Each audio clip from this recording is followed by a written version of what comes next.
à ce projet, parce que c'est vraiment un projet. C'est une chanson que j'ai écrite il y a maintenant facilement 3 ans. Au départ, c'est parti d'une altercation entre mon fils et un copain à lui dans la cour d'école. Même si ça fait mal au ventre à chaque parent d'entendre certaines choses, ça ne justifiait pas forcément une chanson. Et puis, de fil en aiguille, je me suis aperçu que la cour d'école avait un petit peu changé de place, qu'elle s'était déplacée vraiment très nettement sur le net, même si les ressorts de ce qui s'y passe ne sont pas nés avec le net, ils sont nés avant le net, c'est pas l'agression, le harcèlement, les insultes, tout ça ne sont pas nés avec Internet évidemment, mais c'est un formidable accélérateur comme chacun sait, et si on ne maîtrise pas cet outil, on risque de le subir. C'est un petit peu ma mission en tant que parent, moi, puisque je viens de très loin, je suis pas très à l'aise avec ces nouvelles technologies, mais depuis 2 ans, je commence à vraiment bien m'en sortir. Et puis ma présence sur Facebook et Twitter fait que je commence à comprendre un tout petit peu mieux les ressorts, les tenants aboutissants.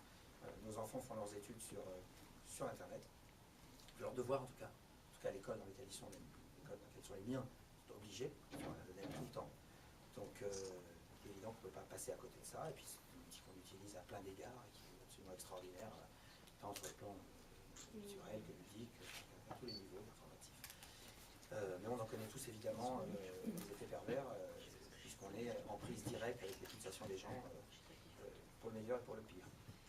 Donc cette chanson est née de cette réflexion, et après, je dirais, le 8e, 9e, 10e suicide, je pensais que c'était peut-être intéressant de mettre le doigt dessus. Chanson au départ plutôt guitare-voix, plutôt pop, un arrangement qui ne me satisfaisait pas vraiment, puis un peu plus pop-rock, puis ça ne me satisfaisait toujours pas. Et puis même rock, des choses qui ne passaient pas. Et soudain, la lueur de mettre une boucle hip-hop, parce que musique urbaine, sujet urbain, et ça s'est marié comme ça avec la musique. C'était juste impossible de l'enlever ensuite. C'était indissociable. Qui dit hip-hop dit pourquoi pas inviter un rappeur pour corroborer le propos, aller peut-être encore plus loin, être encore plus en prise. On a la chance de tomber sur La Fouine qui au niveau de son travail a été incroyable, puisqu'il est arrivé 20 minutes plus tard, il avait écrit cette partie de texte et il a posé comme ça en 20 minutes. Moi j'aimais son flow, mais en plus ce qu'il raconte donne un essor à la chanson, quelque chose de très fort. Et puis cette chanson, peut-être erreur de ma part, en tout cas, je pense que le jour où on l'a faite, on aurait dû l'envoyer sur le net tout de suite. Avant l'album, sans considération quelques heures après, on commence à réfléchir, il y a des chansons qui arrivent, et single, pas single, sortie, pas sortie. Et la chanson, pour moi, sort avec un peu de retard. Elle aurait pu sortir il y a maintenant 1 an et demi, pas 1 an et demi. Elle sort maintenant, mieux vaut tard que jamais. Malheureusement, elle est toujours autant d'actualité, sinon plus. Et puis on en apprend tous les jours, hein, sur des enfants qui, je viens de l'apprendre, je ne sais pas si c'est à vérifier, mais il semblerait qu'il soit très difficile de porter plainte contre le harcèlement des adolescents, parce que ça n'est pas dans le code. C'est pas dans le code pénal, donc c'est très compliqué de formuler des plaintes.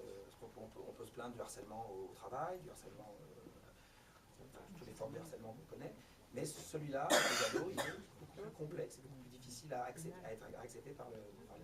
Alors, c'est à vérifier, hein, mais on m'a raconté ça 2 fois déjà, d'enfants qui ne pouvaient pas trouver un écho, à part évidemment avec la directrice, avec au sein de l'école. Quand ça devient des harcèlements qui vont jusqu'à des menaces de mort, et qui ne sont pas relayés par la police ou par des choses, donc c'est qu'il y a quand même quelque chose à voir.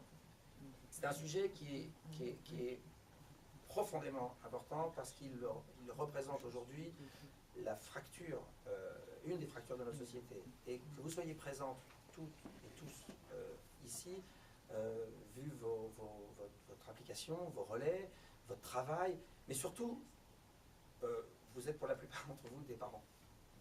Et que vous ayez ça en tête, c'est très important par rapport à ce qu'on est en train d'essayer de faire. On a voulu faire un film, on a voulu que les gens en parlent. On n'a pas voulu que ce soit un clip qui, comme tous les clips, passe, s'adresse qu'à l'échelle musicale, soit relayé, tout le monde aime ça, on est content, la chanson, passe à la radio. Non, on voulait un petit truc supplémentaire. On voulait un tout petit peu interpeller, attirer l'attention. Pour ce faire, comme il s'agit des nouvelles technologies. On a donc fait appel aux nouvelles technologies.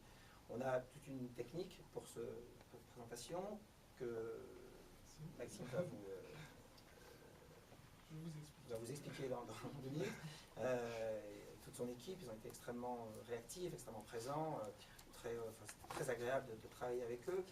Et en même temps, j'ai travaillé avec eux, en même temps j'ai eu la chance, une jeune femme que je connais depuis sa naissance, et au même moment fait un gros travail sur le harcèlement et avait préparé déjà, proposé déjà un documentaire assez édifiant, et aujourd'hui était parti sur la réalisation de 5 nouveaux courts-métrages de prévention, et j'ai accepté parallèlement de faire partie d'un de ces courts-métrages, et il y en a 4 autres avec d'autres acteurs qui le feront, et il était intéressant de pouvoir relier ces deux outils. Il y a le clip, où on raconte, alors je raconte les choses, oui, ce qui se passe dans le clip, à peu près. Comment vous présentez les choses? Vous présentez d'abord le clip, et ensuite vous montrez ce qui est possible de manière interactive. Le clip sans interaction, et après l'interaction. Voilà, alors il y a le clip d'abord. Comme si on est sur son ordinateur. Voilà, alors il y a le clip, vous voyez en clip, comme on le verra à la télévision ou n'importe où. Et puis il y a l'autre version où, en tant que professeur d'école, je suis avec mes ados le jour de la photo de classe, et avec chacun j'ai une relation assez proche, j'essaie de comprendre, j'essaie d'aller vers eux, de savoir, mais il y a un mur, c'est très fermé, c'est très difficile de communiquer, et pourtant je suis vers eux, quoi. Et donc, à certains moments, on se fige sur une des images, vous pourrez cliquer, et en cliquant sur l'image, vous aurez l'histoire de cet enfant. Enfin, l'histoire, une partie d'un petit moment qui nous explique un peu mieux ce qui s'est passé. Et à la fin, ce professeur se retrouve tout seul. Et là, on va cliquer sur lui, et son histoire, c'est que autant il est très très au fait des choses, il regarde tout ce qui se passe dans sa classe, il est vraiment vigilant à ce qui se passe avec les élèves, autant on le voit rentrer chez lui et s'apercevoir que chez lui, il n'a rien vu. Et là, c'est le court-métrage que j'ai fait avec Amandine. Moi, je crois qu'on n'en a qu'1 minute et demie là, ici, mais c'est un court-métrage qui dure, je crois, 4 minutes, mais qu'on ne voit pas aujourd'hui.